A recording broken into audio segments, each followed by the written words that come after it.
네, 안녕하세요. 제 14차 한림 디스커버리 마이스 시작하도록 하겠습니다. 오늘은 해외에 계시는 두 분을 특별히 모셨습니다. 저희가 지금까지 13번 해오면서 주로 이제 국내에 계신 분들 위주로 이야기를 하다가 해외에서 마이스 산업과 관련돼서 의견 주실 수 있는 분들이 계셔갖고 좀 그분들 모시고 이야기를 나눠보려고 주제도 글로벌 마이스라고 잡아봤습니다. 오늘 모신 두 분은 먼저 소개를 드리면 김상호 매니저 분께서는 저희랑 이제 되게 오랫동안 인연을 갖고 계시는데 PCMA의 일본 챕터 부회장을 하고 계시고요. 아시아 최대 규모 전시회인 푸드엑스 재팬 사무국에서 근무하셨었고 일본 관광청의 글로벌 마이스 시티 프로젝트의 컨설팅도 하셨고 태국과도 여러 가지 일을 하셨습니다. 그리고 우리 많이 알고 있는 게이닝 엣지하고도 일을 많이 하셨던 그런 일본에서 가장 마이스 산업과 관련돼서 국제적인 활동을 많이 하고 계시는 분이시고 두 번째 이주영 대표님 같은 경우에는 지금 스위스에 계십니다. 스위스 쭈리히에 계시고 MKT 포럼의 매니징 디렉터로 근무하고 계십니다. 월드 엑스포에서 국가관 같은 프로젝트를 많이 하셨던 걸로 저희가 알고 있고 올림픽에도 런던 올림픽, 평창 올림픽 등의 이제 파빌리온을 짓는 그런 프로젝트를 진행을 해오셨습니다. 그것뿐만 아니라 국제 수영대회 에도 이제 관련돼서 플랜하고 시설, 건축, 설계하는 그런 프로젝트를 하셨고요. 두바이 소재 시공회사에서도 근무를 하셨던 적이 있으신 거죠. 예. 기타 다양한, 지금도 하고 계신 건가요? 죄송합니다. 예. 다양한 이제 역할들을 국가관이라든지 이런 시설물 짓는 이런 부분에 있어서 다양한 역할들을 해주고 계십니다. 그래서 아마 두 분께서 어느 분들보다도 유럽이라든지 일본에 있어서 지금 어떤 상황인지 저희가 지금까지 오면서는 한국에서 지금 되게 힘들다 이런 이야기 많이 했었고 앞으로 어떤 방향으로 가면 좋을까에 대한 의견도 여러 가지 받기는 했는데 오늘은 해외에 계시는 어렵게 모신 두 분이 계시기 때문에 제 얘기는 이제 좀 안 하고 두 분의 말씀을 좀 많이 듣는 형태로 진행을 해보도록 하겠습니다. 그러면 우선 먼저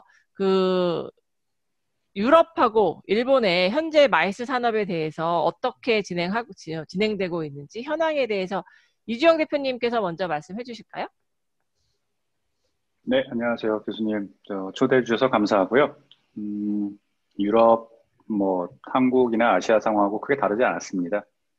상당히 좀 힘든 시기를 겪고 왔었고, 더군다나 유럽 같은 경우에 지금 다 유럽 대륙 안에 다 붙어 있는 국가들, 서로 그 산업에 속해 있는 회사들이랑 기관들이 같이 움직이는 형태였는데, 국경을 닫아버리다 보니까 서로 원활하게 움직이지 못하던 사업이 진행이 안 되던 부분이 가장 컸고요. 그리고 물론 대표적인 전시장들도 다 잠정적으로 폐쇄가 됐었고요. 중요한 몇몇 전시회 같은 경우에는 6월달 그리고 7월달에 간단하게 진행은 됐던 걸로 알고 있고요. 공식적으로 유럽 전시산업 협회? 그쪽에서 가이드라인을 제시한 게 6월 달에 나오고, 그리고 얼마 전에 새로 업데이트된 내용에 따르면은 9월 달부터 유럽 전시장, 대표적인 전시장은 대부분 다 다시 재개하고, 그리고 이제 나눠준 가이드라인에 따라서 움직인다. 그리고 심지어 가이드라인 프레임워크요. 그게 ISO 안에 딱 정해져 있어갖고요. ISO 표준에 따라갖고 어떤 걸 해야 된다. 프로토콜이나 해야 될 것들, 플래닝 단계, 그 다음에 전시회 단계, 그 다음에 전시회 후에 이어지는 다른 비즈니스 단계까지 아주 자세하게 그런 가이드라인이 나와서 그거에 따라서 움직이고 있고요. 9월 달에 이탈리아도 그렇고 프랑스도 그렇고 메세 가장 크게 움직이는 이제 독일 같은 경우도 디셀도르프에서 큰 행사 하나 있었고요.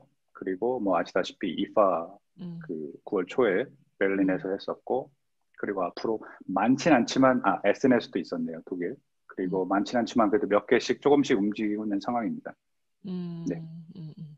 네, 우선 일본 이야기 조금 들어보고 다시 질문 드리겠습니다. 네, 일본은 현재 지금 마이스 산업이 어떤 상황인가요? 네, 일본도 마찬가지고요. 일단 작년 2월달 중순까지 저희가 그 호텔 레스토랑 쇼라는 큰 전시회를 도쿄에서 취재했는데 그게 마지막이었던 것 같습니다. 그 이후에는 사실은 그 호텔 레스토랑 쇼 2주 후에 저희 그 브렉스 재팬이라는 큰 전시회가 개최 예정이었는데 그것부터 일단 그 연기가 되면서 그러니까 3월 상순부터 한 거의 7월달 말까지는 거의 그 대부분 미드비 전시회 아니면 뭐 극제회는 연기가 됐고요. 그러면서 저희 그 일본 쪽에서 제일 큰 문제가 됐던 게 물론 그 엑스비타도 상당케를 잃었고 근데 조사를 하다 보니까 그 바이어들 음. 방문자들도 그 엑스비자랑 그 상담하는 기회가 거의 없어지고 있고, 그래서 저희한테는 사실은 그 취재자 입장에서 여러 가지 히어링을 해봤는데, 물론 그 엑스비타에서 뭐 전시회를 어떻게 해가지고 좀 취재해달라 이런 문의는 당연히 왔지만, 그 마이아들 방문자 입장에서도 그 전시회가 필요하다, 국제회가 필요하다 이런 문의가 많이 와가지고 결국은 저희가 그 7월달 말에 뭐 도쿄는 아니지만 그 오사카에서 그 호텔 레스토랑 쇼 처음으로 일단 코로나 어, 바이러스 문제가 되면서도 7월달 말에 처음으로 개최 취재했습니다. 어, 근데 그때 제일 큰 요인이 됐던 게 그 아까 대표님 말씀하신 것처럼 가이드라인이 일본에서 나왔거든요. 근데 그 가이드라인이 일본 정부라기보다 그 오사카에서 취재하는 전시회니까 기본적으로 그 오사카에 있는 컨벤션 뷰로가 여러 가지 지원해 주는데 그 오사카에 있는 컨벤션 뷰로가 주도적으로 그 오사카 그 정부라든지 뭐 음, 일본 중앙 정부라든지 그쪽이랑 음, 좀 교섭이나 뭐 여러 가지 좀 하면서 나왔던 가이드라인에 따르면서 저희가 취재할 수 있었으니까 음, 그 저희 취재자 입장에서는 뭐 이럴 때는 뭐 정부 아니면 뭐 컨벤션 뷰로 같은 존재가 음. 주도적으로 그런 식으로 지원해 줬던 게 제일 큰 뭔가 도움이 됐던 것 같습니다. 두 양쪽 모두 다 행사를 어쨌든 7월, 뭐, 이제 일본 같은 경우에 7월에 했었고, 유럽 네. 같은 경우에 이제 9월 달부터 개최가 되고 있는데, 아직은 행사에서 뭐 확진자가 나왔다든지, 뭐 이게 번졌다든지, 이런 거는 없는 거죠. 유럽은 있나요? 어, 예, 제가 먼저 말씀드리면요. 네, 그게 굉장히 민감한 사안이 될 수 있거든요. 네, 심지어 네, 한국 같은 경우에는 그 추적, 그 네, 네, 트래킹하는 네, 그런 뭐 앱이나 뭐 그렇게 해서 네, 개인들 다 추적하고 있지 않습니까?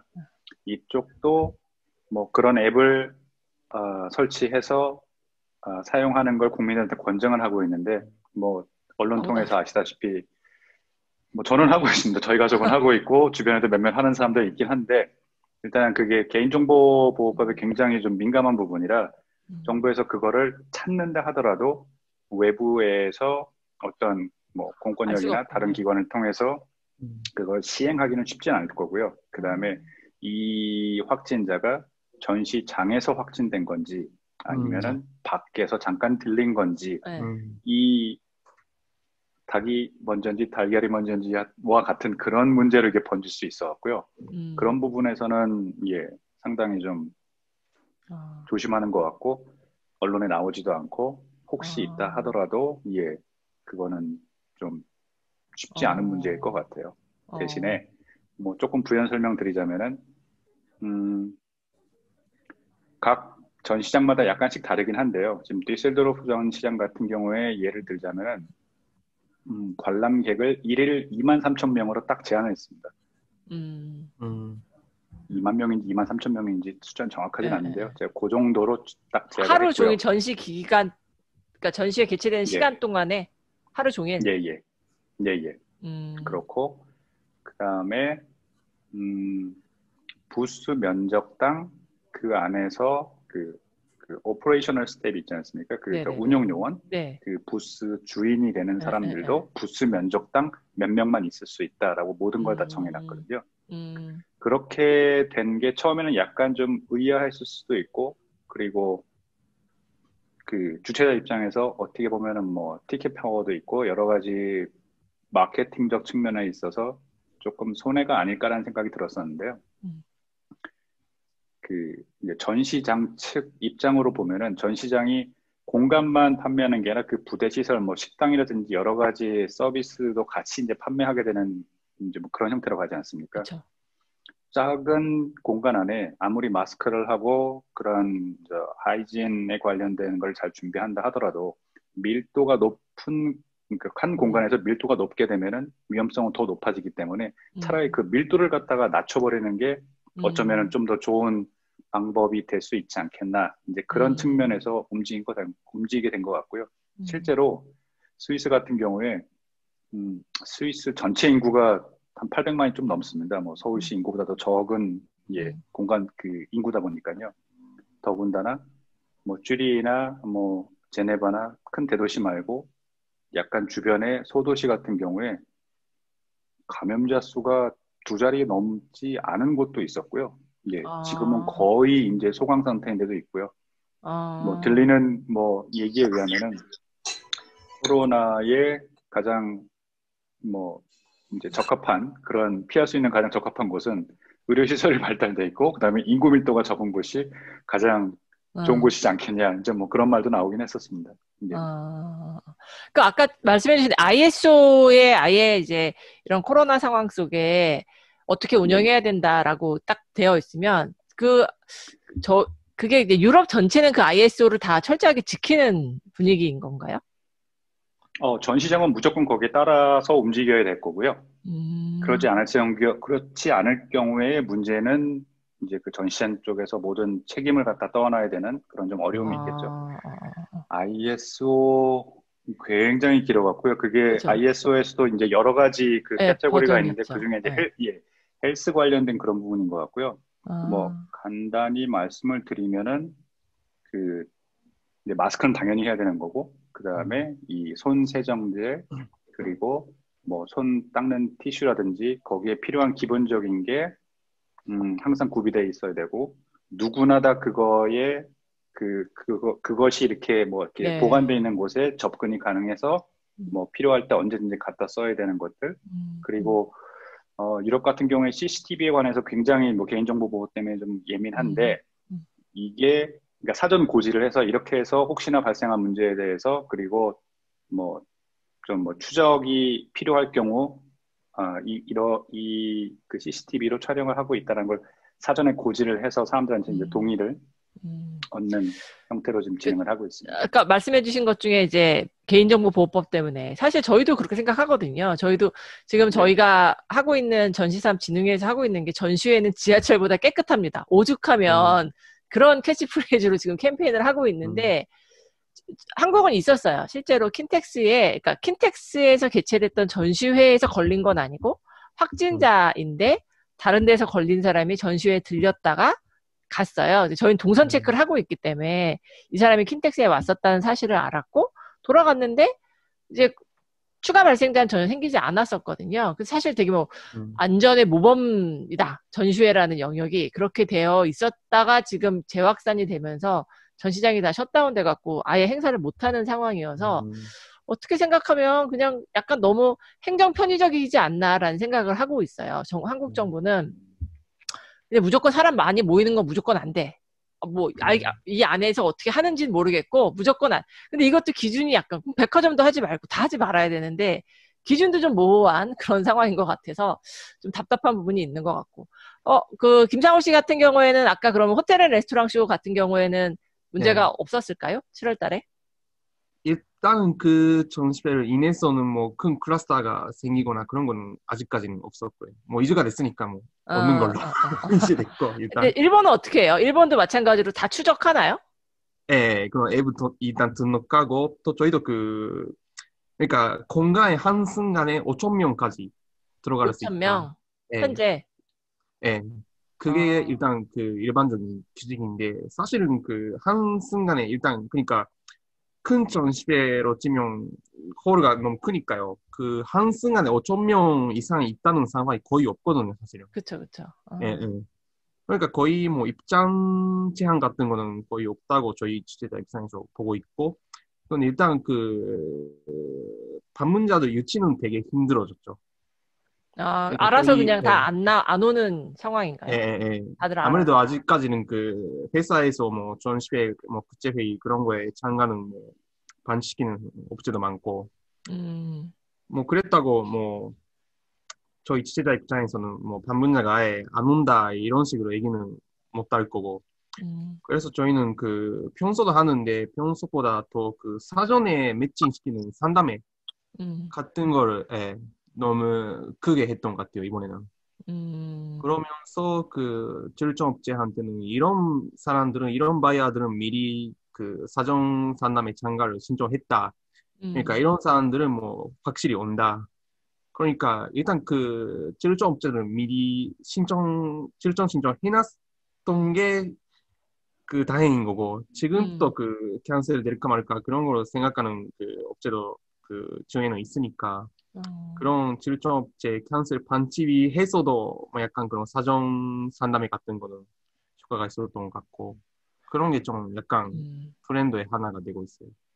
아까 말씀하셨을 때 전시회를 안 하고 있는 기간 동안에 네, 이그지비터라든지 바이어가 오히려 행사가 필요하다라는 네, 이야기를 많이 네, 하셨다고. 그러면 혹시 전시회가 없는 기간 동안에는 한국 같은 경우에는 뭐 화상으로 온라인 상담, 우리 네, 코트라나 이런 네, 네. 기관들, 무역협회 이런 데서 그런 걸 좀 지원했었는데 일본은 혹시 그런 건 없었나요? 그냥 사실은 저희가 그 코트라 같은 기관이 그 그죠? 제트로라고 네. 있는데 제트로가 좀 비슷한 걸 하긴 했어요. 음, 하긴 했는데 그 업계마다 그 방응이 다르더라고요. 그러니까 제조업 같은 경우에는 사실은 기계라든지 그런 거는 뭐 온라인으로 해도 크게 문제는 없는데 저희 그 식품 특히 음, 그럼 먹어야 마셔야 알게 음, 되는 그런 거는 그 온라인으로는 좀 한계가 있다. 음, 음, 그런 결론이 돼가지고 그 제도로도 음, 약간 지금 온라인이라기보다 뭐 어떻게 해든 하든 뭐 실제로 전시회 상태에서 지원을 하는 방향으로 지금 예, 음. 바꾸고 그럼, 있는 것 같아요. 그럼 호텔 앤 레스토랑 쇼 말고 다른 전시회는 지금 더 개최되는 건 아직은 일본은 없나요? 호텔 레스토랑쇼 저희가 처음으로 하고 나서 여러 군데에서 지금 하고 있어요. 빅사이트도 하고 있고 마카리메스도 아, 하고 있고. 그러니까 아, 저희 협회가 직접 하고 나서 리드가 따라왔죠. 그 예, 전시회는 개최되지만 아까 이제 5천 명이라는 예, 걸 좀 지키면서 해야 예, 되는 예, 그런 상황으로 예. 이해하겠습니다. 그러면 그 제가 뭐 두 번째 들렸던 원래 질문은 코로나에 대해서 일본이나 유럽은 어떻게 음, 대응하고 있느냐인데 이미 예, 여러 가지 예. 말씀을 해주셨는데 혹시 뭐 추가적으로 더 해주실 수 있는 말씀이 있으시면 해주시고 3번에 있는 그러면 정부나 지자체에서는 혹시 어떤 지원을 해주고 있는지 한번 여쭤보고 싶어요. 이번 항목에 대해서 조금 더 추가 설명을 드리면요. 네. 기존 매세가 뭐 대형 매세 같은 경우는 전시회 같은 경우에 보면은 오피셜 오프닝 하기 뭐 이틀이나 3일 전에 이제 뭐 프레스데이라든지 음, 아니면은 뭐 VIP만 뭐 이제 모아놓고 한다든지 음, 이제 그런 것들이 같이 병행됐었는데 몇몇 전시회 같은 경우에 그 이제 일반인들한테 오픈하는 거를 갖다가 떼버리고요.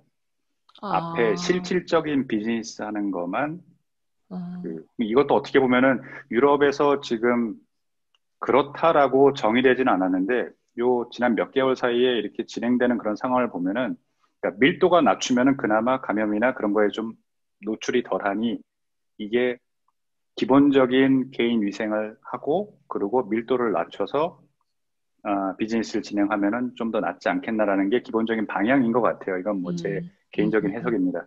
그래서 음. 일반인 참가는. 대다수를 일반인 참가하는 그런 걸 좀 줄이고 대신에 이제 실질적으로 어떤 그 이제 비즈니스 얘기 B2B 음, 음, 그 업체 대 업체 대 만나서 얘기할 수 있는 그런 공간이나 그런 것들은 이제 조금씩 이루어지고 있는 상황이고요. 음. 그리고 대형 국제 그 협의하는 뭐 그런 포럼이라든지 아니면 어떤 콩그레스나 그런 것들도 규모를 좀 축소화해 갔고요. 음. 그쪽 개최되는 주변 국가에 있는 사람들은 직접 모이고 멀리 있는 분들은 이제 화상으로 온라인. 같이 음. 음, 참여하고 컨벤션 같은 경우나 콩그레스 같은 경우에 지금 온오프라인이 같이 병행되고 있고요. 뭐 이번에 이파도 온오프가 약간 이제 병행됐지만 뭐 이파도 마찬가지 개념이었네요. 이제 부스를 갖고 있긴 하지만 일반인들한테 다 오픈하는 게 아니라 실질적으로 그 업체에서 이제 사전 등록했던 사람들이나 이제 서로 이제 비즈니스 파트너들끼리 신제품을 보여주고 할 수 있는 실질적인 이제 뭐 구매 상담회 같은 거겠죠. 네. 이제 그렇게 해서 만나고 얘기할 수 있는 정도로만 이루어진 걸로 예, 알고 있습니다. 그러면 그 유럽에서 개최되고 있는 행사들도 지금 얘기해 주신 것처럼 온라인이 같이 병행해서 개최가 되고 있는데 한국도 한국은 전시회는 아직은 뭐 몇 군데 하긴 하지만 많지는 않고 회의 같은 경우에 온라인으로 대체돼서 운영이 되는 곳들이 많이 있는데 그런 온라인으로 대체되는 거에 대해서의 뭐 이제 유럽에 우리 이제 뭐 업체에 계신 분들이나 아니면 실제 뭐 참가하는 사람들의 반응이랄까요? 그런 건 어떻게 보고 계세요? 온라인이 같이 제가 먼저 말씀드릴까요? 아니면은 예 김상훈님 먼저 뭐 일본 사례 먼저 우선 말씀해 주시고 예. 알겠습니다. 온라인 제가 사례를 몇 개 준비를 했었는데요. 뭐 앞에 간략하게 말씀드렸다시피 예 그래서 뭐 보여드리려고 준비를 했었는데 그 해당 클라이언트한테 허가를 못 받았습니다. 이게 그 뭐 이제 인터넷으로 중계되는 부분이다 보니 예 그래서 허가를 못 받았는데 독일의 대형 회사에서 이번에 이파 참가하는 회사인데요. 이제 독일 회사인데 그쪽에서 그 온라인 형태의 그런 이제 디지털 플랫폼을 갖고 여러 가지 준비를 했습니다. 그게 뭐 흔히들 많이 할 수 있는 그런 뭐 마이크로 사이트를 만들어서 그쪽에 접속을 하고 그쪽에서 이제 필요한 것들을 이제 보여주고 하는 것들. 근데 이게 직접 그 장소에 오지 못하는 사람들을 위해서 폐쇄된 링크를 통해서 이제 공개도 됐고요. 그리고 그 현장에 모인 사람들을 위해서 그 회사 직원들이 타블렛을 갖고 이제 보여주면서 설명을 하는 이제 그런 것도 같이 진행을 했었고요. 그다음에 하나 재밌었던 거는 온라인으로 그 이제 뭐 예를 들어서 삼성 같은 경우에도 그 언박스라고 하던가요? 그 삼성에서 예, 신제품 발표하는 언박싱, 언박싱 그다음에 이제 애플에서 하는 그런 거 형태로 이 회사에서도 이제 진행을 했습니다. 이번에 처음으로. 그래서 독일에 있는 모 방송국에다가요. 예, 실질적으로 신제품을 갖다 다 설치를 했습니다. 그러니까 부스를 간단하게 설치를 하고 제품을 다 가져가서 거기서 방송국에서 이제 라이브로 이제 마치 전시회장에서 볼 수 있는 것 같은. 근데 뒤에 이제 블루 스크린 설치해 갖고요. 뒤에 그러니까 실질적으로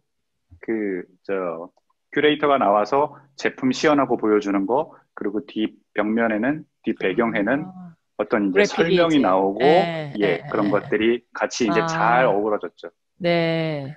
세계적인 회사다 보니까 일반 그냥 뭐 회사에 있는 데이터 라인으로는 이제 전 세계에서 모든 딜러나 바이어들 그다음에 뭐 디스트리뷰터들이 다 참가를 할 테니 그 일반 라인 갖고는 안 돼 갖고 독일의 이제 백본 라인을 갖고 있는 그 공급업체 ISP 하나가 붙고 그다음에 방송국 붙고 그다음에 전문적으로 하는 그러니까 원래 이 회사하고 계약돼 있는 그 이제 디자인하고 에이전시 그쪽이 붙고 예, 그렇게 해서 실질적으로 공사도 뭐 다는 못해도 그래도 그 이제 가구라든지 그런 것들은 했겠죠. 소품 같은 것들. 그래서 기존에 계약돼 있는 회사들이 본인들이 원래 계약한 것만큼 100%는 구현을 못했었더라도 못해도 50% 이상 정도는 다 할 수 있게 어찌 보면 기업에서 좀 배려한 게 아닌가라는 생각도 들었고요. 이제 그렇게 해서 진행한 사례가 있습니다. 그 다음에 이파 같은 경우도 이제 그 특정 업체를 하나 선정한 것 같아요. 제가 기사를 찾아보다가 찾지는 못했는데 그 밑에 뭐 오피셜 스폰서 비슷하게 하나 나와 있더라고요. 그 회사에서 어차피 부스를 만들려면 이제 3D를 대부분 다 이제 디자인하지 않습니까? 그 데이터를 받아서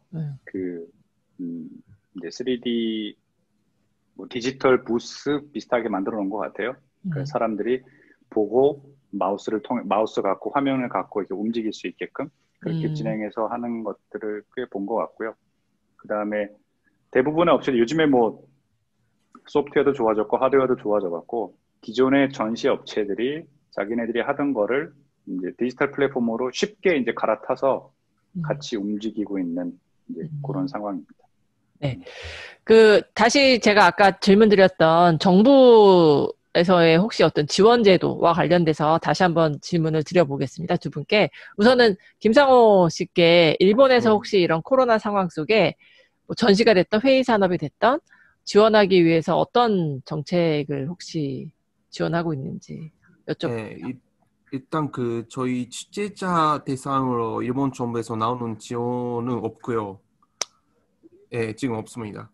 근데 지방 지자체에서 저희가 전시회를 다시 재개하다 보니까 실전에 위한 지원은 점점 나아진 것 같아요. 그런 상황입니다. 그러니까 어떤 그러니까 예를 들어 실천, 운영. 도쿄라든지 뭐 오사카라든지 그런 약간 비교적 큰 네. 지방 지자체에서 어떤 전시회에 나가려고 하면은 업체 대상으로 나가는 출전 지원금 같은 거, 그런 거는 좀 새로 생겼고요.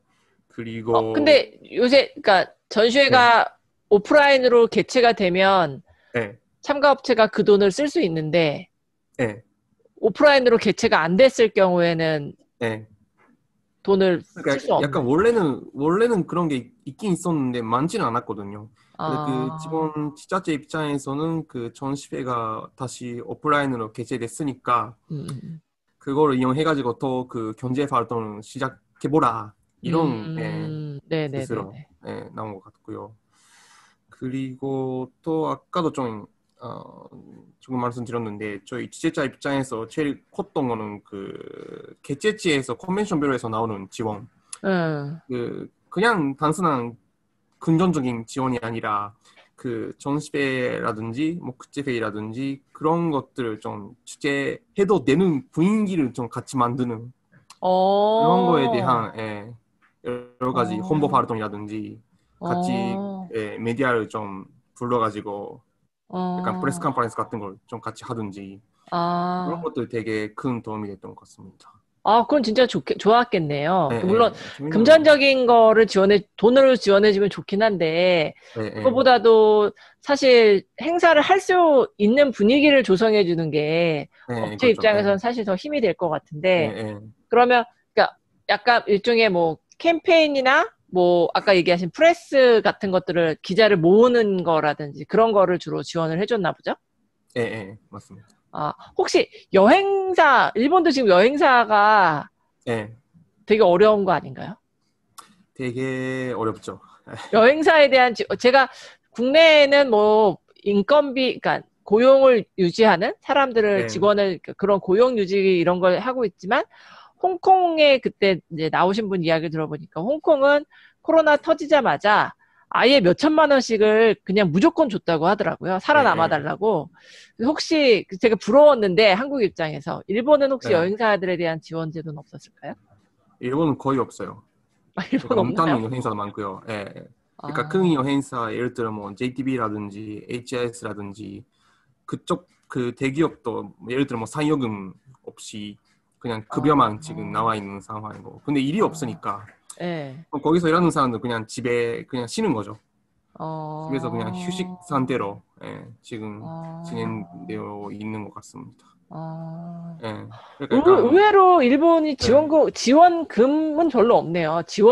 돈 주는 제도. 기업 대상으로 나가는 지원금은 거의 뭐 예를 들어 외식이라든지 숙박이라든지 그쪽 업계에서는 나가는데 뭐 예를 들어 저희 업계에서 치면 뭐 DMC라든지 BCO라든지 그쪽으로 흘러나가는 지원금은 거의 없어요. 네, 그러면 유럽은 혹시 지원금 제도 같은 게 있을까요? 유럽 원래 없었던 것 같긴 한데. 지원금이 아니더라도 아까처럼 뭐 이렇게 분위기를 조성해주는 뭐 이런 거라도 있으면 행사를 해도 된다. 기본적으로 처음에 가장 심각해졌을 때요. 5인 이상 모여 있지 말라라는 이제 그런 레귤레이션도 있었어요. 그런 규정도 있어갖고요. 그래서 큰 도시 같은 경우에 이제 경찰관들이 왔다 갔다 하면서 뭐 5인 이상 모여 있으면은 이제 왜 모여 터지라고. 있니? 뭐 하면서 이제 흩어지게 이제 했던 이제 그런 케이스도 있었고요. 지원금 같은 경우에 독일하고 제가 스위스만 확실히 알고 있는데요. 그 업계에 있어서 만약에 일을 못하는, 그러니까 회사 같은 경우도 지금 업무가 중단됐다, 코로나 때문에 그렇게 됐을 경우에 직원들한테 70에서 80%의 그 기존 임금을 갖다가 국가에서 지원했습니다. 모든 사람들한테요. 네. 그래서 기업의 규모나 이런 거에 관계없이요? 네. 자기가 그동안 받고 있는 월급의 70%나 80% 그 기준은 약간 애매한데요.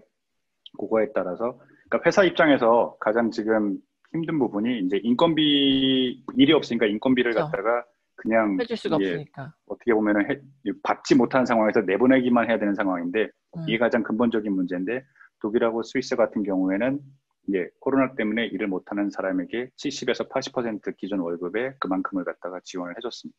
그러니까 뭐 네. 임원들 같은 경우에 사실 급여가 높았을 수도 있잖아요. 근데 그것도 이제 캡이 있어갖고요. 아마 이제 캡이 적정 금액 있어서. 넘어가지 않는 뭐 그렇게 될 겁니다. 네네네네. 그게 이제 8월 말까지 진행됐고요. 그 다음에 그 업계에 따라서 이제 더 연장된 업계도 있고 연장 안 된 업계도 있고 해서 연장 안 된 업계의 이제 직원들 같은 경우에는 대부분 다 9월 1일자로 이제 회사에 복귀를 했죠. 그러니까 그 정도 지원 제도 이외에 특별하게 다른 아까 지금 일본 같은 홍보라든지 네. 예, 그런 건 특별히 사실 그 마이스의 이제 한 축을 이루고 있는 관광 산업 쪽에서는 그런 움직임이 있었고요. 이 전시 산업하고 컨벤션 쪽에서는 아무래도 이제 규모가 그 관광 산업에 비해서는 뭐 조금 이제 작으니까. 약하겠죠. 그리고 뭐 대부분 나라가 관광에 관해서는 뭐 이제 미니스트리 레벨의 이제 부처가 있지만은 요 전시나 뭐 컨벤션 그쵸. 같은 경우에는 이제 산업의 한 부분일 수도 네네네. 있고 어떤 나라는 이제 뭐 문화의 한 부분일 수도 있고 그러다 보니 그 협의체에 의해서 조금 이제 움직인 것 같고요. 예. 그리고 그 가이드라인도 사실 정부에서 이렇게 했으면 좋겠다라고 만든 게 아니라 각 국가의 그다음에 해외 사례 이번에 각 협의체나 유럽의 그런 연맹 같은 데서 나오는 자료를 보면은 한국 사진이 굉장히 많았었어요. 예. 킨텍스에서 지금 어떻게 진행하고 있다, 코엑스에서 어떻게 진행하고 있다 그런 사진을 찍어서 이제 해외에서는 이런 사례가 있으니 이렇게 해서 우리도 해야 됩니다라고 하는 것들이 많이 나왔어요. 그런 사례들이. 예. 한국이 그런 잘했네요. 네, 예, 정말 잘한 것 같습니다. 그래서 그런 연맹들이 자기네들이 가이드라인을 각 국가별로 이제 수집을 하고 연맹에서 이 프레임워크에 따라서 9월 1일 날 전시장을 오픈할 거면은 이런 쪽을 따라서 오픈을 하십시오라고 이제 권장을 했죠.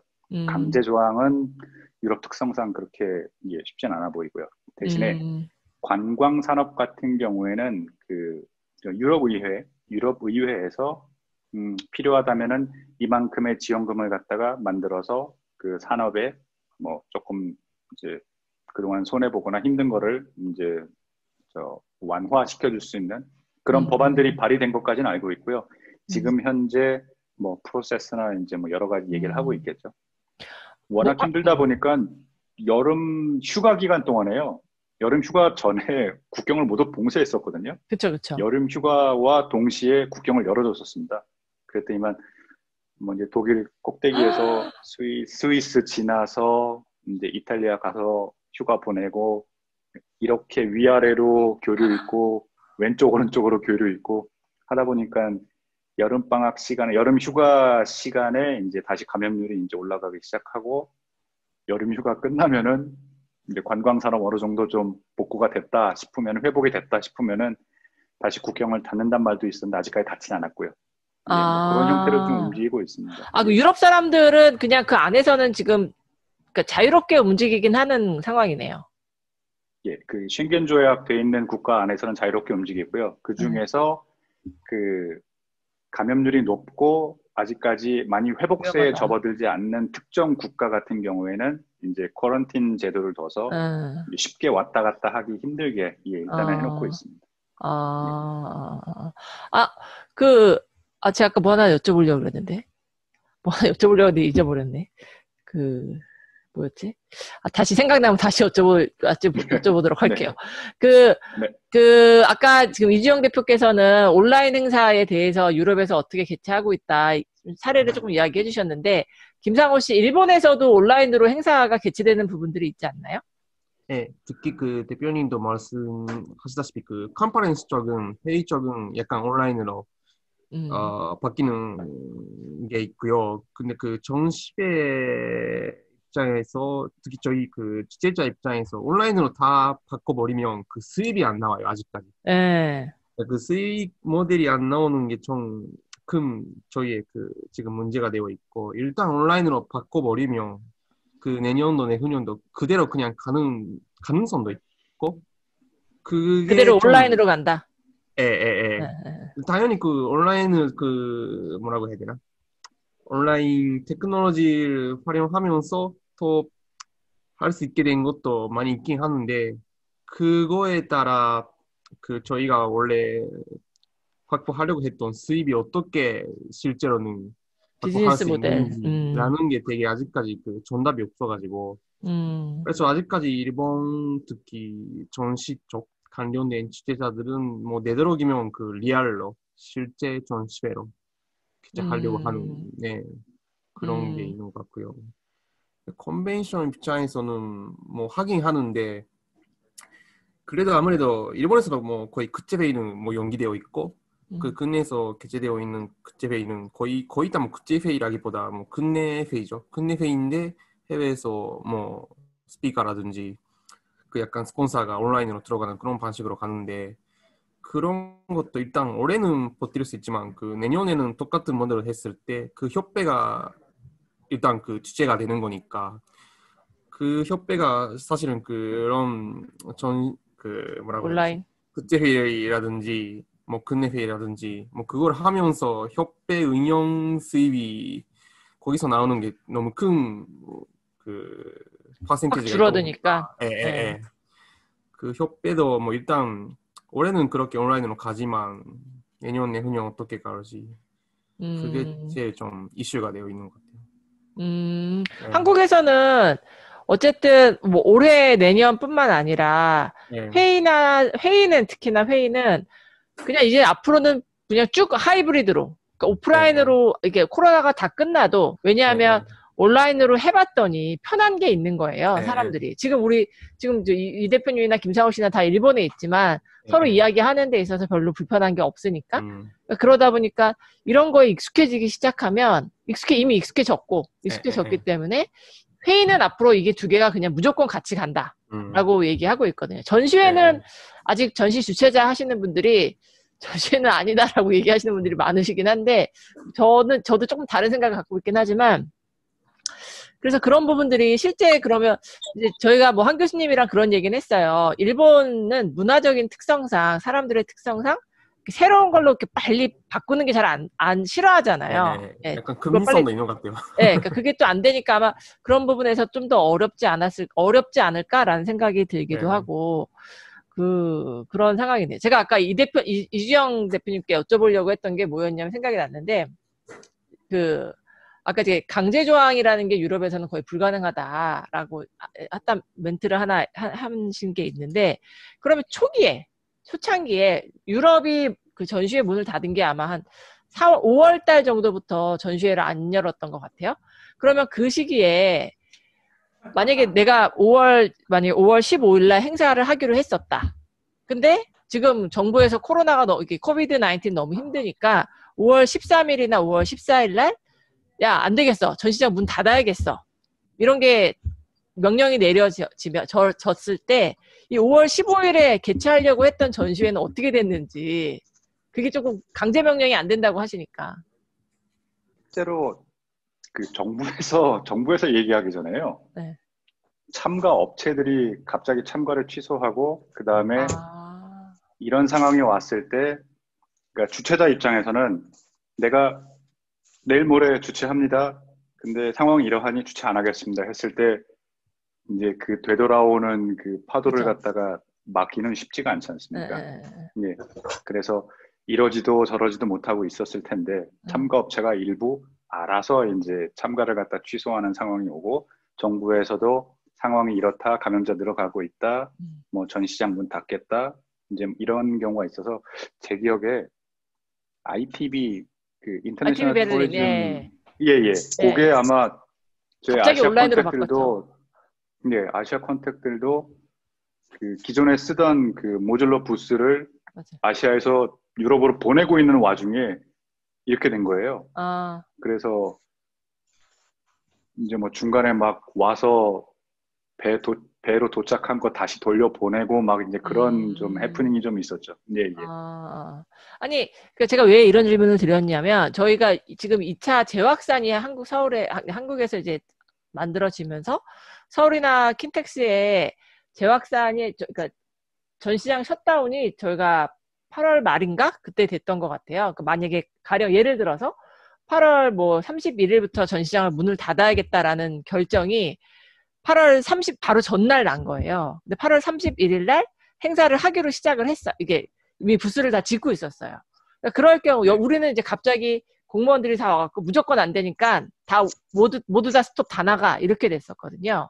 근데 유럽이나 일본 같은 경우에는 그런 경우에는 어떻게 대응을 했었을지가 조금 궁금한 생각이 들어서 그럴 수 있는 건지 강제로 이렇게 다 갑자기 와서 철거하니까 다 나가 할 수 있었을지. 아마 제가 그 장소에 직접 있지 않았고 뭐 그랬어서 명확하게 말씀드릴 수는 없을 것 같은데요. 제 경험상 보면은 그 엔드 클라이언트가 그러니까 발주처가 네. 결정하는 거에 따라 갖고 컨트랙터들은 다 따라갈 수밖에 없을 것 같고요. 이게 결론적으로는 그 비용하고 관계된 거기 때문에 그렇죠. 네, 비용을 엔드 클라이언트가 어떻게 밑에 벤더들하고 처리할 건지에 대해 협의가 나오면 벤더들은 거기에 따라서 그냥 다 움직일 테고 예. 그리고 뭐 워낙 이쪽 정서상 뭐 몸이 걱정되거나 자기 건강에 염려가 된다. 그러면 일단은 회사에 통보하고 놓고 다 빠질 겁니다. 스스로 알아서 그냥 빠질 것이다. 심지어는 예 요즘에 뭐 그런 말도 나왔어요. 아까 윤 교수님 잠깐 말씀하셨지만은 익숙해진 거 있지 않습니까? 예, 네. 익숙해진 이제 그런 그 업무 환경 때문에 주 3일간 재택근무 안 해주면은 나 회사에서 나갈 거야 라든지 예, 이제 근무 환경부터 완전히 바뀌어왔고요. 이 익숙해진 환경에 뭐 이제 주변 그 업계들의 이제 업계의 회사를 운영하시는 분들이 이제 그런 거에 대한 이제 새로운 또 스트레스를 받고 계신다고요. 네. 혹시 상호 씨는 아까 제가 네. 드렸던 질문에 갑자기 네, 문을 네. 닫게 됐을 경우가 가능한 건지 일본에서도. 실은 일본에서는 그런 경우가 다행히 없었고요. 근데 저희도 그 프렉스 취재하려고 했을 때 프렉스에 바로 2주 전에 그 일본 정부 쪽에서 대규모 이벤트, 대규모 행사에 그 연기 요청 이런 게 나왔거든요. 근데 어떻게 보면 그게 나왔으니까 저희도 연기할 수 있었어요. 연기라는 결정을 할 수 오히려. 있었어요. 네. 근데 재밌는 게 그 푸덱스가 증시되면서 또 관련된 전시회도 다 연기나 뭐 그렇게 됐는데 그 취재자마다 그 대응은 달랐죠. 그러니까 정부 쪽에서 어떻게 대응하라 이런 건 없었으니까 저희 같은 입장에서는 그 일단 연기가 냈지만 뭐 펜을 만들어 보자. 그래가지고 그 출전 비용, 부스 비용 100% 반납했어요. 반납했는데 어떤 취재자는 그냥 50%만 반납하거나 그렇게 좀 달랐어요. 서로. 대응이. 네. 네. 자, 그러면 앞으로의 전시회나 컨벤션 산업은 어떻게 될 거라고 생각하시는지 한번 여쭤보도록 할게요. 다시 이 대표님 먼저 여쭤볼까요? 하나 사례랑 같이 말씀을 드리면요. 유럽에서 제가 이제 아시아에서도 마이스 쪽을 해보고 북미에서도 해보고 그다음에 유럽에서 지금 10년 넘게 이쪽을 해보면서 가장 크게 차이 났던 것 중에 하나가 제가 쉽게 얘기하는 그 공생이라는 부분. 예, 일본도 이제 뭐 서로 어느 정도 이제 회사 간에 이제 하이라키도 있고 그래서 넘어서지 않으려 하고 하는 이제 업계 분위기. 이쪽도 서로 경쟁은 있지만은 좋게 포장하면 이제 건강한 경쟁. 예, 그렇게 돼서 내가 이쪽 사업을 하고 있는데 이쪽 디지털 플랫폼이 지금 필요하니 이런 시기에 저쪽까지 내가 들여놔서 같이 해야겠다.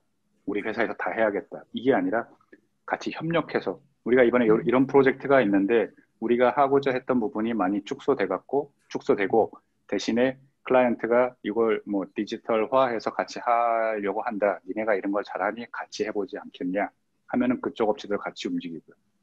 그런 식으로 지금 공생하는 분위기가 많이 이제 형성이 되고 있고요.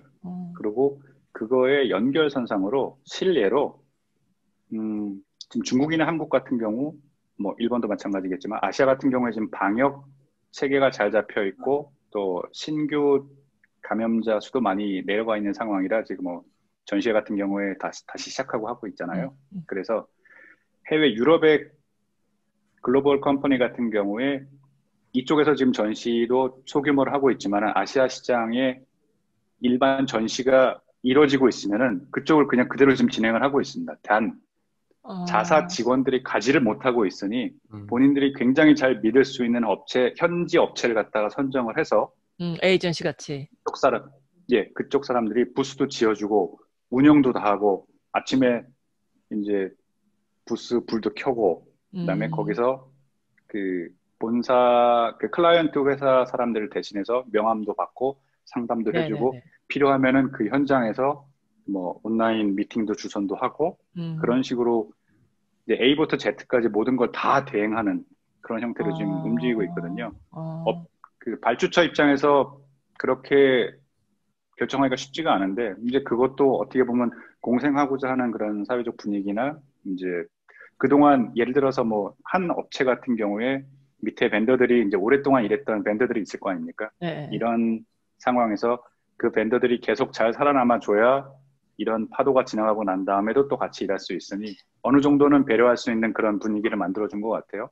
그래서 어차피 직원들이 그 자사 직원들이 움직이게 되면 거기에 또 비용이 필요하지 않습니까? 그 비용을 어느 정도는 좀 줄여서 현지에 있는 그 에이전시나 오퍼레이터들이 뭐 100% 만족스럽진 않더라도 7, 80% 정도 수준에 올라올 수 있을 정도로 가이드라인을 주고 거기에 따라서 이제 프로젝트를 없애기보다는 진행을 그대로 하고 거기에 약간 부족한 부분을 이제 디지털화해서 진행하는 지금 사례들이 꽤 많고요.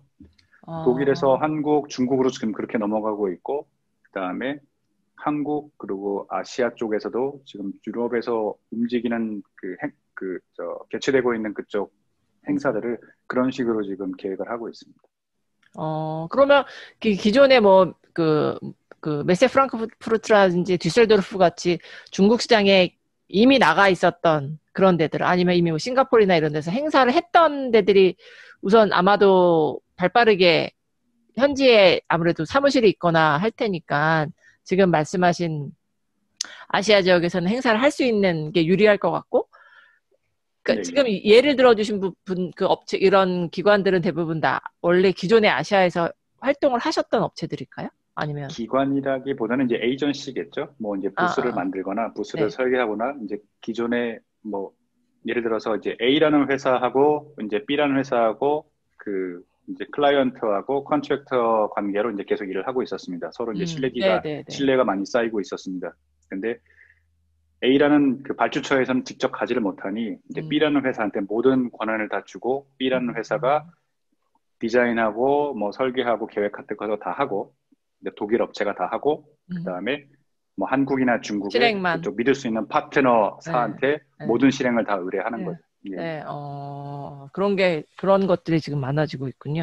그러면 아까 이제 협업 공생이라는 되게 이제 좋은 말씀을 해주셨는데 한국에서 또 어려워하는 부분 중에 하나가 이게 온라인으로 전환하는 데 있어서 기존에 이제 뭐 전시 주최자가 됐던 PCO가 됐던 이런 사람들이 온라인의 어떤 시스템을 만드는 일을 인하우스 안에 갖고 있지 못하다 보니까 이런 것들을 결국은 아웃소싱을 줘야 되는데 아웃소싱을 줄 만한 업체조차도 사실 찾기가 이렇게 매칭하기가 되게 어려운 거예요, 한국은.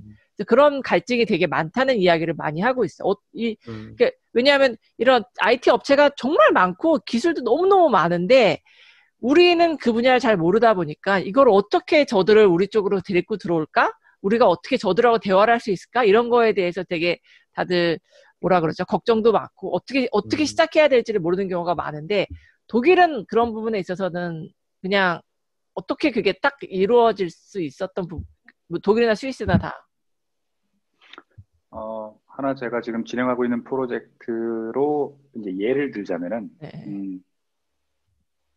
이제 일본 클라이언트입니다. 일본 클라이언트가 이제 유럽 쪽에 지금 원래 작년부터 계획하고 있었던 뭐 이제 이벤트성 행사가 있었는데, 이제 일본에 있는 컨텐츠를 갖고 유럽 시장에 와서 대규모 장기 이벤트를 계획하고 있었는데, 이제 이런 시기가 왔죠. 그래서 그걸 갖다 디지털화로 전환하는데, 이제 VR 테크놀로지를 갖다 적용을 하고 있고요.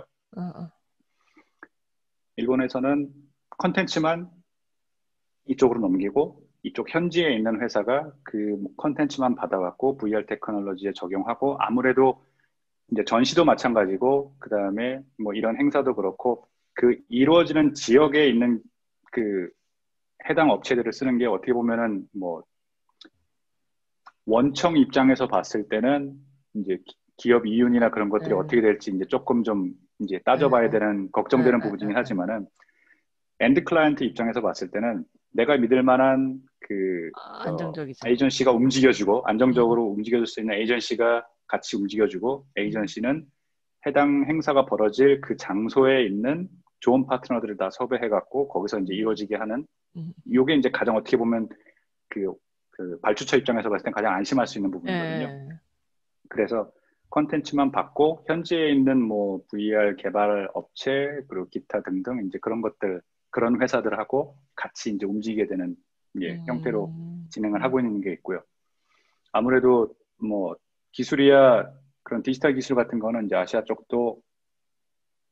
쪽이 굉장히 좀 앞서가는 부분이 없지 않아 있지만은, 이쪽도 뭐 뭐 비슷한 수준은 아니더라도 그래도 어느 정도까지는 수준에 올라와 있는 상황이라, 어차피 플랫폼이 다르지 않습니까? 그래서 그쪽 플랫폼에 맞게 개발하게 되면은 뭐 혹시나 행사 진행하다가 이슈가 생겼을 때 대처도 빨리 할 수 있겠고요. 이제 뭐 그런 상황으로 좀 진행되고 있습니다. 네. 김상호 씨 같은 경우에는 앞으로의 전시나 컨벤션 산업에 대해서 어떻게 전망하나요? 일본에서는? 일단은 연 교수님이 아까 말씀하셨다시피 하이브리드 상태로 연합은 되는 것 같고, 근데 한편에서는 실은 예를 들어 푸덱스 같은 경우에는 이번에 거의 내년 3월달에 개최하려고 하는데, 저희는 지금 거의 해외에서 바이어들을 실제로 일본에 와가지고 푸덱스에 참가하는 거는 거의 불가능하다고 지금 보고 있거든요. 그렇죠. 네. 근데 어떻게 하냐면, 일단 아까 말씀하셨다시피 사전에 앞포인트를 좀 다 정해지는 상담회를 개최하고, 이런 식으로 줌이라든지 뭐 마이크로소프트 팀스라든지 그런 걸로 해외 업체랑 상담을 할 수 있게끔 저희가 사이에 끼워서 하려고 하는데, 그것도 뭐 예를 들어 푸덱스 같은 경우에는 10분 전시회다 보니까 그럼 어떻게 실제로 샘플을 먹고 마시고 할 수 있는 건지, 실제로 그걸 예를 들어 한국에 있는 업체가 뭐 태국에 있는 바이어랑 이런 식으로 온라인으로 상담을 한다 라고 했을 때 당연히 미리 샘플을 보내고 상담을 하는 게 좋으니까, 그럼 그렇게 하려고 하면 어느 정도 전부터 여러 가지 조절을 해가지고 또 샘플도 어떤 식으로 보내야 되는 건지 라는 게 지금까지는 아예 상상도 생각할 필요도 없었던 게 여러 가지 많이 나와 있는 상황이고요. 그래서 융합이라는 게 되게 뭐 전전이 되는 거는 당연하지만, 그래도 저희 취재자 입장에서는 좀 급하게 약간 뭐 실전 업체도 기다리고 있고 또 바이어도 기다리고 있고, 또 그런 변함을 어떤 식으로 빨리 좀 시킬 수 있는 건지에 대해 저희의 앞으로의 비즈니스가 좀 많이 바뀔 거라고 생각하니까 좀 지금 어려운 시기는 맞는데 그렇게 쉽지는 일단 않고요.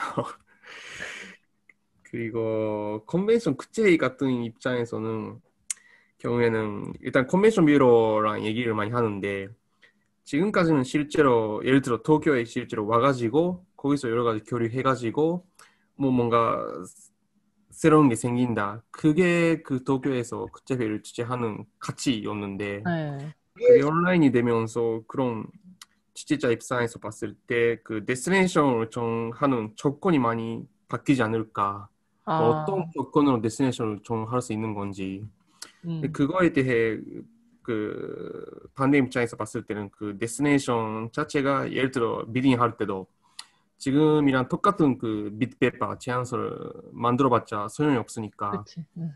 데스티네이션 입장에서도 취재자가 저희 같은 이런 상황인데 앞으로 어떻게 하면 되는 건지 모르는 상황인데 그 앞으로 어떤 제안을 좀 해야 되는 건지도 아직은 확실히 않고요.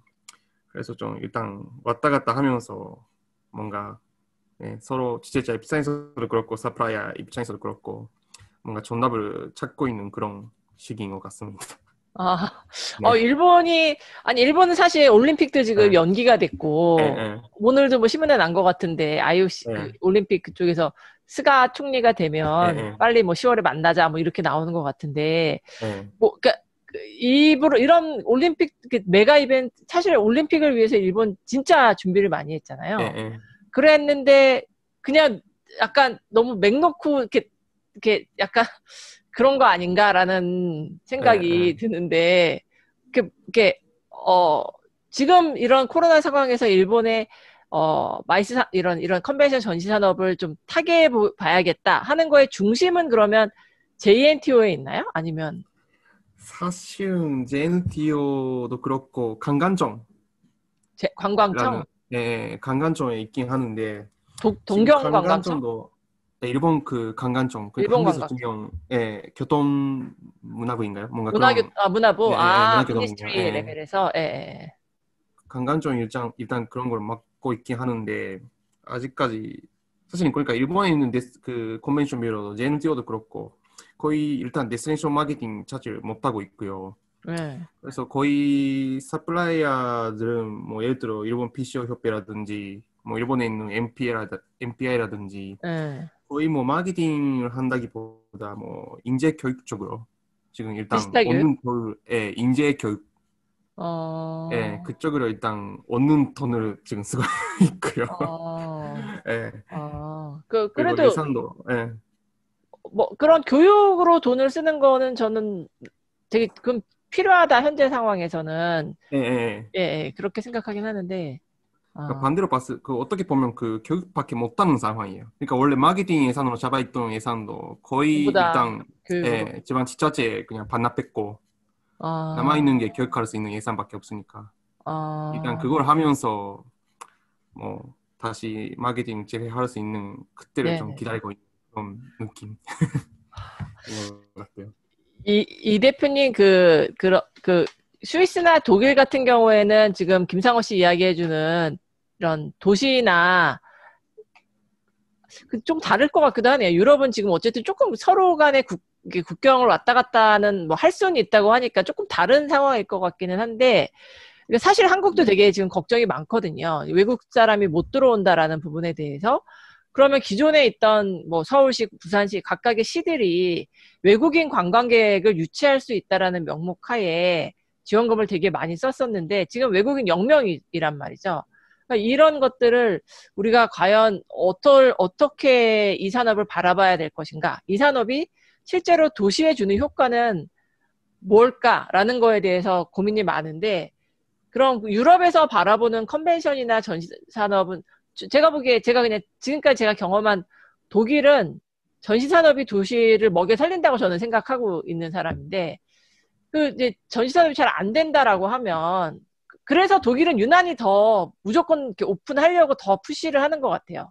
그런 느낌이 들긴 하는데 이 부분을 이제 이렇게 많은 사람이 매스가 못 온다라고 하면 그럼에도 불구하고 계속 이 산업을 지원할 수 있는 이유는 뭘까라는 부분에 대해서 한번 여쭤보고 싶어요. 사실 9월 달에 다시 그 전시장이 문을 연다라고 뭐 한 지난 5월, 6월 그 전시산업협의체에서 이제 회의를 하고 공표를 했을 때 업계에서는 이제 감사했죠. 다행이다. 몇 개월만 버티면 되겠구나. 그래서 요 몇 개월 동안은 이제 정부의 지원을 받아갖고 직원들이 이제 70%에서 80% 정도 급여를 대신 받고 이제 그런 할 수 있어서 이제 업체들이 좀 살아남을 수 있었는데요.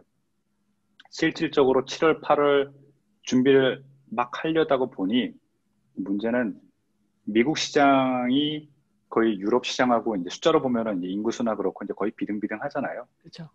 어떻게 보면은 유럽 시장 입장에서 해외 바이어, 뭐 이제 미대륙 쪽, 이제 남쪽, 북쪽 다 합하고 아시아 쪽에서 오는 그 바이어들이 어느 정도 큰 비중을 갖고 있는데 미국에서 비행기 편 오는 게 다 입국 금지를 시켰어요. 그렇죠. 네, 네. 그러다 보니 미국에서 오는 바이어는 다 이제 못 오는 거고 이제 업체 입장에서 내가 부스를 만들고 준비를 다 한들 바이어가 내가 기대했던 거에 반도 못 오게 되면 내가 할 필요가 뭐 있겠냐. 그래서 다 취소를 해버렸거든요.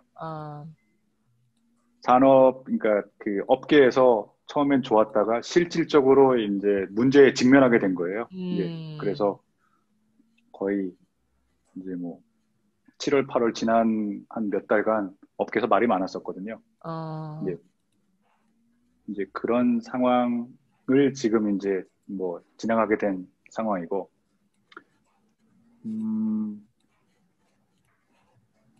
컨벤션 전 산업의 어떤 효과, 의미? 우리가 이 산업을 정부가 계속 예. 지원하려면 정말 우리가 이 산업이라는 예. 게 그 외국인이나 뭐 이런 그 사람들이 와서 지출비 쓰고 이것만 중요한 건지. 사실 관광업계 같은 경우에요.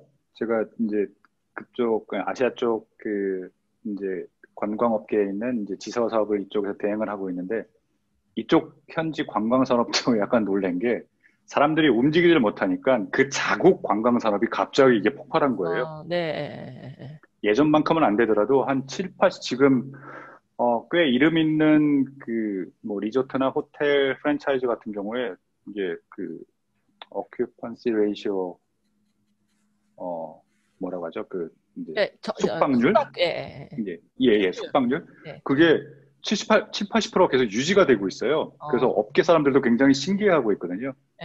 유럽 사람들 같은 경우에 뭐 독일 사람들 여름에는 무조건 이탈리아 놀러 간다. 이게 약간 좀 이게 그렇게 박혀 있거든요. 여름은 무조건 이탈리아지. 이런 식으로 농담 삼아. 내려가던 사람들이 이런 상황 때문에 못 내려가니까 독일에 계속 남아있게 되는 거예요. 마이스 산업 중에 한쪽 부분은 약간 좀 흔들리지만은 되려 이제 다른 부분이 또 채워지고 있고 그래서 아슬아슬하게 지금 유지는 되고 있는 상황인 것 같고요. 대신에 어떻게 보면은 뭐 이제 마지막 질문하고 좀 이어질 수도 있겠는데요. 제가 좀 전에 말씀드렸던 그 발주처가 직접 하지는 못해도 완전히 모든 걸 대행해서 현지에 있는 업체한테 다 이제 프로젝트를 맡기거나 그렇게 해서 진행하는 쪽 이 사례를 보고 처음에는 과연 괜찮을까 이게 될까 싶었는데 꽤나 많이 그렇게 진행되고 있거든요. 유럽에서 아시아로, 아시아에서 유럽으로.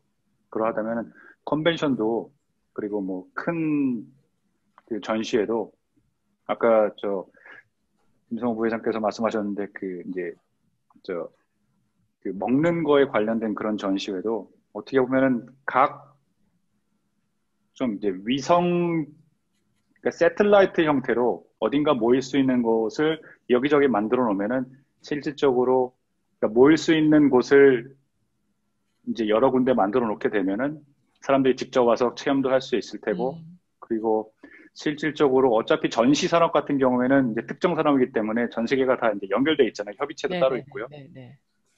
뭐 그 협의체 단위로 움직여서 뭐 이번에 뭐 예를 들어서 뭐 메세 프랑크푸르트에서 개최하는 전시가 있다. 그럼 뭐 킨텍스나 뭐 일본의 뭐 아이텍스나 그 다음에 뭐 셴젠 전시장이나 뭐 베이징 전시장이나 그런 쪽에서 일부 공간을 갖다가 서로 이제 뭐 쉐어하는 쪽으로 그렇게 해서 그쪽으로 모여서 사람들이 뭐 일부 직접 체험을 할 수 있다든지 아니면 뭐 일부 온라인 하든지 그런 쪽으로 좀 대체를 진행하면은 업계에서 크게 혼란 없이 좀 이해어 나갈 수 있지 않을까라는 좀 생각이 들더라고요. 이게 작은 부분에서 시작된 건데 조금 크게 보다 보면은 이제 전시장 단위로 그렇게 연합해서 움직이게 되면은 그럴 수 있겠네요. 당분간은 어느 정도는 타개해 나갈 수 있는 뭐 중간 대안이 되지 않을까라는 생각이 좀 들었었어요.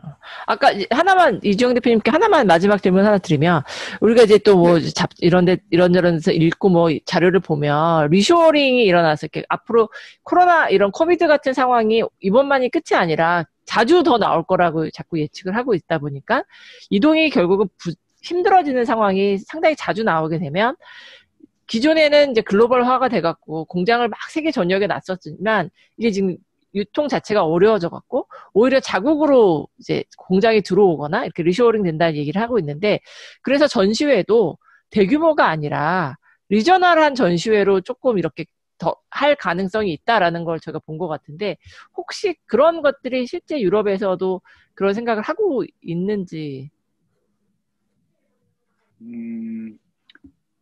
전 대략 지금 약간 반대 얘기를 들었는데요. 아, 제조업체 같은 경우에 그 유럽에 있는 회사가 이제 아시아에 공장을 기반을 두고 있었던 이제 그런 회사가 있었는데 지금 컨트롤이 안 되고 있는 상황이랍니다. 지금 이게 커뮤니케이션이 아무리 뭐 줌이나 뭐 그런 걸로 한다 하더라도 이게 이제 제조 입장에서 보면 이제 그런 것들 이제 한계에 다다른 것 같아요. 그래서 컨트롤도 안 되고 그렇게 되면 이제 QA 문제도 생길 테고, 그래서 이제 글로벌한 그런 것들이 이제 조금 좀 이슈가 되지 않겠냐라는 말이 이쪽 제조업에서 이제 약간은 나오고 있고요. 대신에 그쪽을 컨트롤할 수 있는 그 본사 인력이 해당 지역에 가 있다면 괜찮겠지만은 그렇지 않고 현지의 오퍼레이션 팀에만 의존하고 있던 팀들은 이제 약간 그런 이슈가 생긴다는 얘기를 좀 듣고 있습니다. 그리고 뭐 저희 업계로 보면은 아까 말씀드렸던 이제 그런 형태로 뭐 이제 서로 연합해서 움직일 수 있을 것 같기도 하고요. 예, 예. 네네네네네. 네.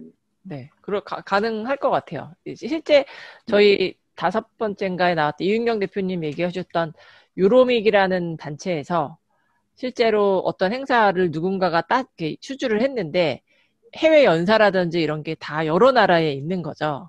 근데 다른 나라들 직원들도 지금 다 비슷한 업종에서 다 쉬고 있으니까 얘네가 이제 그 유로믹이라는 거에서 연합되어 있기 때문에 뭐 만약 영국에 있는 내가 짰는데 이번에 연사가 중국에도 한 명 있고 일본에도 한 명 있으면 중국 유로믹에다 전화해가 연락해서 중국에 있는 연사 니네가 케어를 해주고 뭐 이거 녹화하고 이런 건 니네가 다 해주고 일본은 일본에 있는 니네가 해갖고 이거를 우리가 하나의 플랫폼에 모으자. 그랬더니 그게 되게 성과를 지금 내고 있다라는 그런 이야기를 해주셨는데 지금 이 대표님 말씀하신 것도 전시회가 아까 이제 음식이라든지 이런 것들 그럼 이제 그 지역에다가 샘플을 보내놓으면 조금 더 이용하는 것들이 가능해질 수 있으니까 네, 되게 좋은 말씀이셨던 것 같아요. 그러면 혹시 뭐 김상호 씨 그 한국의 마이스 산업이라든지 이쪽에 뭐 어떻게 뭐 해주실 말씀이 혹시 있을까요? 저희한테 도움이 될 만한? 일단은 그러게요. 저도 반대로 궁금한 게 그 지금 한국에 있는 컨벤션 뷰러들이 어떤 식으로 한국이라는 나라를 프로모션하고 있는 건지. 사실 그 일본은 뭐 저도 제가 뷰로에서 일하는 건 아니어서 잘은 모르겠지만 정확하게 다는 모르지만 가령 이제 뭐 서울 같은 데는 이미 BTS가 모델이에요.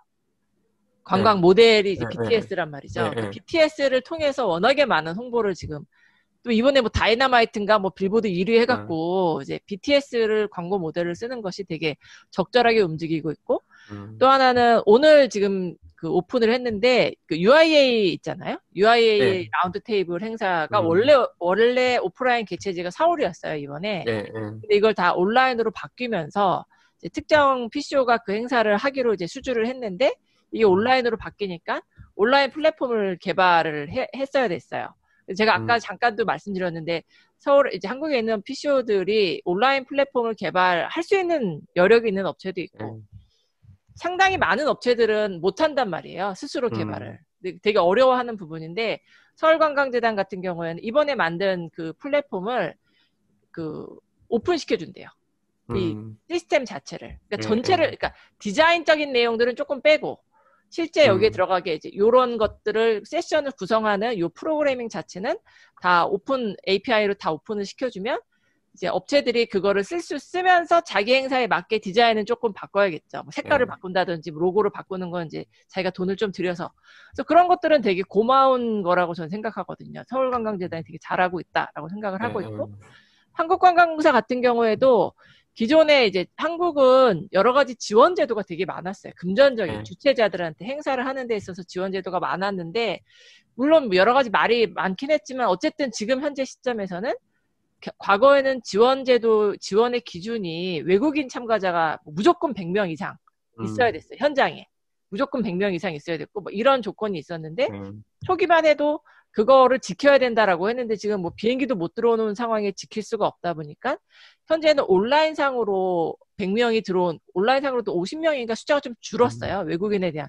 그러니까 그런 것들을 좀 기준을 완화시켜 줘 갖고 완화시킨 그 안에서 지원금을 계속 주는 제도들을 하고 있는 거죠. 그래서 뭐 그런 것들이 있어요. 근데 저희도 뭐 공공기관이니까 저희는 예. 관에서 뭐 행사를 해야 된다 이런 분위기 조성은 저희는 힘들어요. 제가 생각하기에. 네, 그런 건 좀 힘들지만 그래도 지원금 제도 같은 것들은 적극적으로 좀 하고 있고 업계 애로사항 같은 것들을 계속 이렇게 모니터링하면서 지원 제도를 조금 어떤 형태로 해야지 될지. 그다음에 아까 유럽처럼 고용에 대한 거는 이제 그거는 문화관광부 차원이 아니라 고용노동부 차원에서의 지원 제도 같은 것들은 있죠. 네. 좀 재미있는 게 일본에서는 그 아까 말씀하셨다시피 그 일본 PCO들도 약간 온라인 시스템 같은 거 개발하려고 하는데 재밌는 게 그 일본에서 그런 온라인 컨퍼런스 같은 게 그냥 보통이 되면서 그 외부에 있었던 IT 업체들 많이 들어왔어요 이번에 이 업계에. 아, 네네네네. 예. 한국도 근데 마찬가지예요. 근데 봤더니 그 아까 한국에서는 그런 외부에 있는 업체들은 좀 약간 이 업계를 잘 모르고 그렇죠. 별로 지금 상황으로는 안 됐다라는 말씀이었는데 일본에서는 반대였어요 사실. 그 외부에서 나오는 게 더 좋고 그러니까 일본 PC가 어떻게 보면 약간 뭐라고 해야 되나?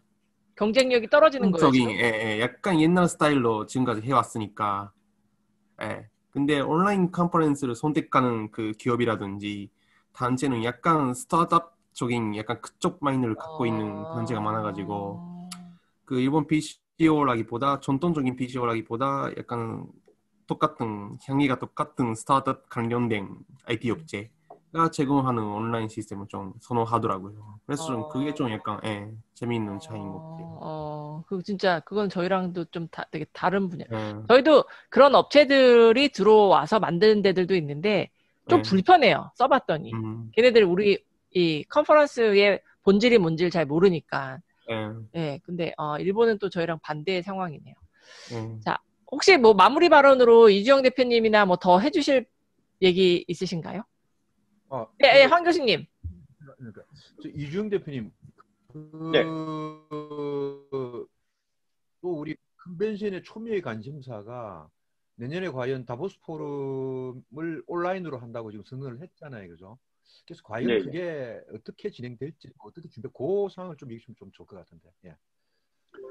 제가 다보스 포럼 쪽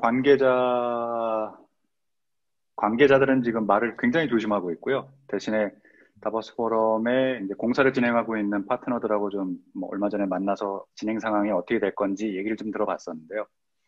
한 50% 정도 축소하려고, 그러니까 그 회장 규모를요, 축소하려고 생각은 하고 있는데, WF 입장에서 여러 가지 좀 숙제가 있는 것 같아요. 그래서 이게 그냥 일반 컨벤션이 아니라 각국 정상들이 오는, 뭐 대기업 총수들이 오는, 이제 너무 민감한 문제라, 그래서 아직까지도 지금, 그러니까 대략적으로는 이제 많이 디지털화해서 뭐 좀 진행하겠다라고 하고 있는데,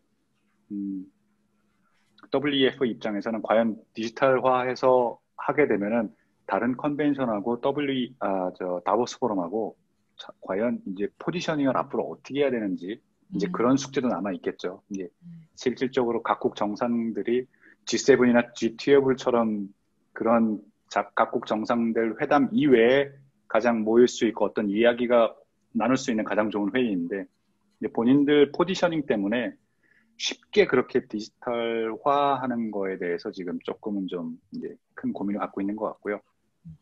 실질적으로 그쪽 회장을 조성하는 팀 얘기를 들어보면은 아직까지도 큰 확실한 결론은 이제 안 나온 걸로 저는 그렇게 듣고 있습니다. 아마 늦어도 11월 아니면 10월 달까지는 아마 얘기가 정해져야 또 밑에 있는 준비하는 팀들이 이제 내년 2월 그 안팎으로 해서 준비를 할 테니까요.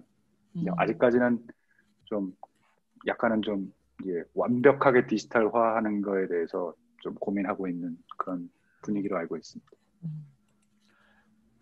제가 생각해도 쉽지 않을 것 같아요. 그 대기업 예, 총수들이 그 포지셔닝 디지털로 네, 들어온다는 것도 사실 쉽지가 않고 각자 다 다른 네, 네. 나라에서 있을 텐데 시차의 문제를 해결한다라는 음. 것도 만만치 않을 것 같고 참 되게 네. 다른 어떤 회의보다도 고민이 많은 회의가 아닐까 싶긴 한데. 그리고 이게 민감한 얘기를 서로 만나서 할 수 있는 게 가장 좋은 건데, 그렇죠. 이제 이 인터넷을 통해서 했을 때 이 민감한 얘기에 네. 대한 보안도 그쵸, 그쵸. 문제가 될 수 있거든요. 네. 이게, 되게 형식적으로 되는 거에 대해서 좀 걱정거리가 많을 것 같아요. 예. 교수님 혹시 뭐 더 질문 있으세요? 저 김성우 씨 지금 그러면 도쿄 빅사이트는 아예 폐쇄되어 있는 건가요? 빅사이트는?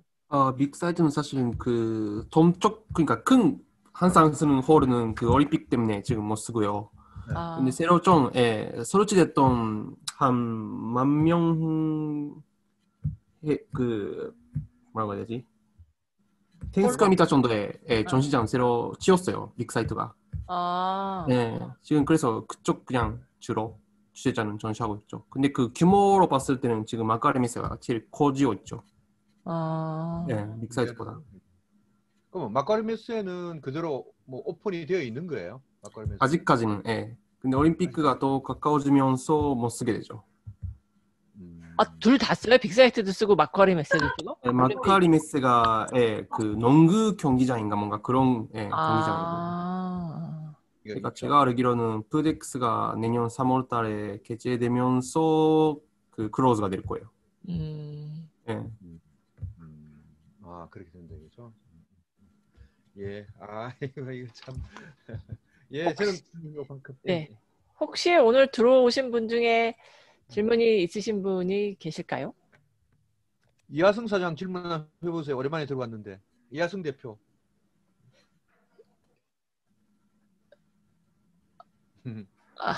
반응이 없으세요.